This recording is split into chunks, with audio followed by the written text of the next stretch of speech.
Kenny Austin, Thierry Chevrier, Jim Bilba, Jean-Pierre Ville, Didier Dobels, Maguette Endoy, Bruno Constant, Antoine Rigaudot, Graylin Warner, Patrick Cam et Philippe Hervé. 11 joueurs plus 1, le petit prince des raquettes Valérie Demory. Victime d'une entorse, il ne reprendra l'entraînement que la semaine prochaine.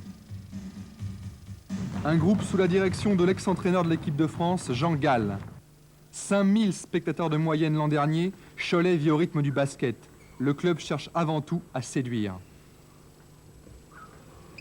L'objectif, c'est surtout de ne pas décevoir le public. Ici, on a un public fabuleux. Moi, je vais le conserver. Alors pour ça, c'est au moins confirmer ce qu'on a fait l'année dernière. On m'a confirmé c'est encore dans les 4 premiers, participer au tournoi des As, si c'est possible.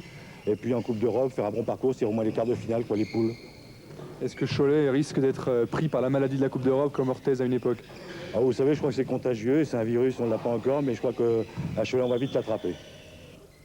Pour atteindre ses objectifs, Cholet a su préserver son effectif. Les deux Américains Austin et Warner, sans doute la meilleure paire du dernier championnat, restent au club. Seuls Ruiz pour Montpellier et Bérangeon pour Lorient quittent l'équipe des Mauges. Pour les remplacer, les dirigeants ont fait appel à 3 nouveaux joueurs. Bruno Constant, 25 ans, 2,04 m, il vient de Villeurbanne. Philippe Hervé, 22 ans, 1,98 m, il jouait l'an dernier à Saint-Étienne. Le troisième est sans doute le plus connu, le Parisien Patrick Cam.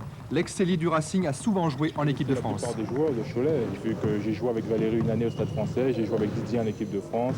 Je connais Philippe Hervé qui a évolué au Racing. Enfin, vous savez que le basket français, on retrouve souvent les mêmes joueurs qu'on côtoie depuis plusieurs années. Donc l'intégration se fait assez rapidement et les Américains sont très sympathiques.